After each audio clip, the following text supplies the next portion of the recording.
जवाहरलाल नेहरू ने स्वतंत्रता के तुरंत बाद विज्ञान और तकनीक को राष्ट्र की रीढ़ माना और आईआईटी, आईआईएससी जैसी नींव रखी। 1970-80 के दशक में सीमित लेकिन ठोस सरकारी निवेश से अंतरिक्ष, परमाणु और कृषि रिसर्च में कदम बढ़ाया।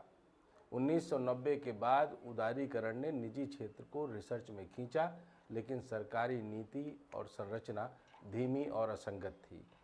यूपीए में धीरे धीरे योजनाएं बढ़ी, डीएसटी और इंस्पायर जैसे प्रोजेक्ट बने, लेकिन वैश्विक प्रतिस्पर्धा में भारत अभी भी पिछड़ा रहा। एनडीए के दौर में भाषण और मीडिया प्रचार चमकदार हुए, जेट इंजन और डिजिटल इंडिया जैसे मिशन बड़े दिखाई दिए। वास्तव में निवेश घटा, संस्थान कमजोर रहे और रिसर्च में मानव संसाधन की कमी बनी रही। स्वदेशी, राष्ट्र प्रथम और वोकल फॉर लोकल के नारे भाषणों में तो जोरदार, जमीन पर केवल कागजी साबित हुए।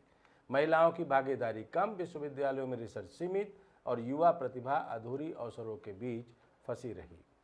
कुल मिलाकर नेहरू से मोदी तक की यात्रा दिखाती है कि कथनी और करनी में फासला लगातार बढ़ता गया है।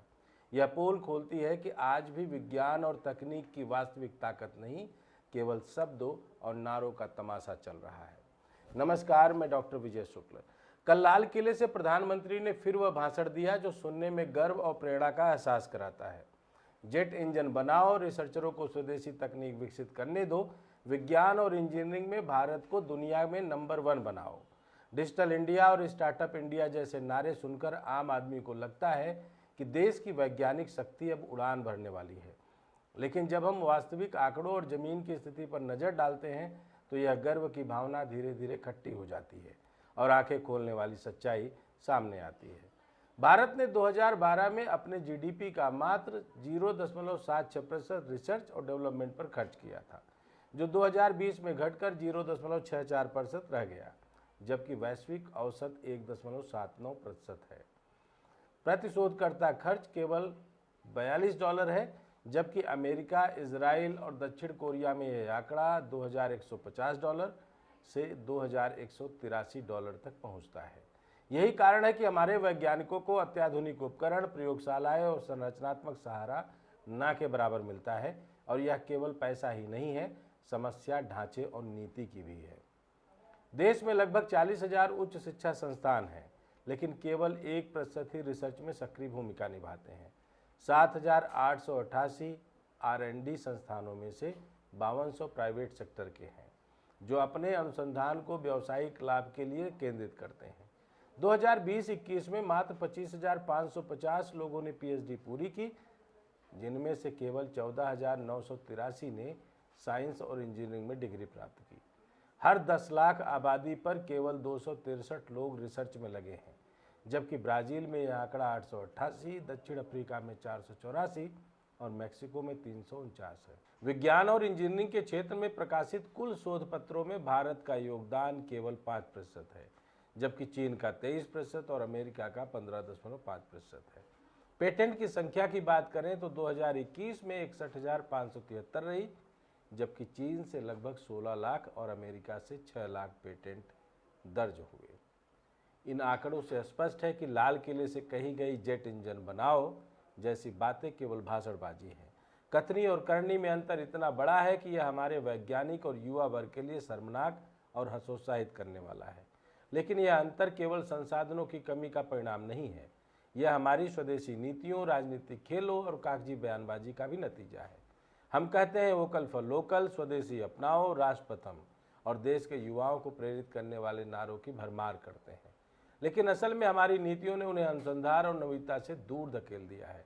हमारे उच्च शिक्षा संस्थान ढांचागत कमजोरी के शिकार हैं। नियमों और अनुदान प्रणाली की जटिलता ने रिसर्च को और ज़्यादा बाधित किया है। निजी उद्योगों में रिसर्च होती है, लेकिन वह केवल मुनाफे के लिए होती है, राष्ट्रहित के लिए नहीं। महिलाओं की भागीदारी मात्र 18% है, जो यह दर्शाती है कि आधी आबादी की प्रतिभा को नीति और संरचना ने अभी भी बाहर कर रखा है। 2025 तक हमारी सरकार ने कई भाषण दिए, कई योजना घोषित की, अनेक पुरस्कार बांटे, लेकिन वास्तविक स्थिति में निवेश घटता गया। रिसर्चरों और वैज्ञानिकों के लिए अवसर सीमित रहे। सरकार की शैली केवल कागजी बयानबाजी और मीडिया प्रचार तक सीमित रही। लाल किले पर दिए गए भाषण का उद्देश्य केवल देश की जनता और दुनिया के सामने छवि बनाना था, जबकि वास्तविक सुधार और संरचनात्मक बदलाव नहीं हुए हैं। सरकार के खेल ने R&D को पीछे धकेला, पेटेंट और शोध लेखों में अंतर बढ़ा, PhD धारकों और शोधकर्ताओं की संख्या सीमित रही। यूपीए के शासनकाल में R&D में निवेश कुछ अधिक था, कुछ योजनाएं ठोस थी और धीमी पर लगातार बढ़ोतरी की कोशिश की गई। लेकिन एनडीए के शासनकाल में भाषण और प्रचार बढ़ा, वास्तविक निवेश घटा।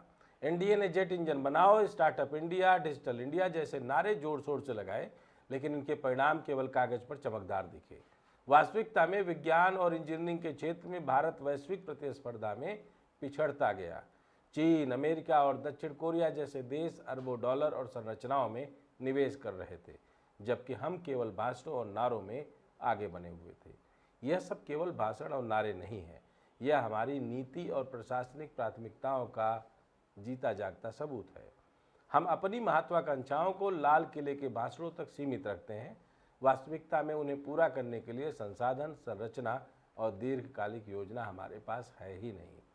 सरकार का यह खेल, जिसमें भाषण में तो रॉकेट और जेट इंजन उड़ रहे हैं, पर मैदान पर रिसर्च संस्थान अधूरे और संसाधन रहित हैं, एक दुखद विरोधाभास पैदा करता है। स्वदेशी और राष्ट्र प्रथम के नारों के बीच हमारी नीतियों ने भारतीय युवाओं को नशे, प्रतियोगिता की मानसिकता और व्यावसायिकता दबाव के लिए तैयार किया, बजाय उन्हें वैश्विक स्तर की वैज्ञानिक और तकनीकी चुनौतियों से लैस करने के। हमारे आंकड़े बताते हैं कि युवा प्रतिभा मौजूद है, लेकिन अवसर और निवेश है ही नहीं। सरकारी खेल में भाषण और तस्वीरें प्रमुख हैं, वास्तविक कार्य और संरचना गंवार। यही कारण है कि लाल किले से बोले गए शब्द केवल इज्जत बचाने और दुनिया को दिखाने के लिए हैं, जमीन पर वास्तविक सुधार के लिए नहीं।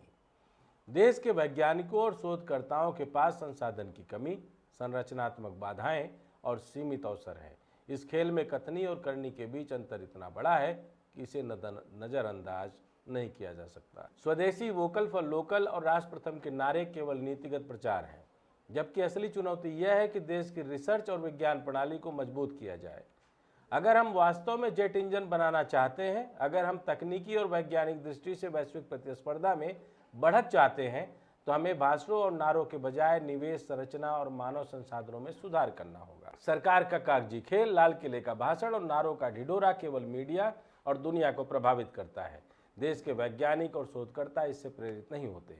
हमें वास्तविकता के आधार पर नीति बनानी होगी, युवा प्रतिभा को अवसर देना होगा, महिलाओं की भागीदारी बढ़ानी होगी, विश्वविद्यालयों और रिसर्च संस्थानों को संरचना और अनुदान देना होगा। जब तक यह नहीं होगा, तब तक लाल किले के भाषण केवल दिखावे की परंपरा बने रहेंगे। हमने अपनी स्वदेशी नीतियों, विज्ञान और तकनीक में निवेश की कमी, नीति में कमजोरी और कागजी बयानबाजी के खेल की वजह से दुनिया में अपने आप को पीछे रखा है। लाल किले से बोले गए शब्द केवल इज्जत बचाने का तमाशा है।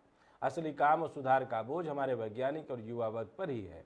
कथनी और करनी में यह अंतर इतना बड़ा है कि इसे अनदेखा नहीं किया जा सकता।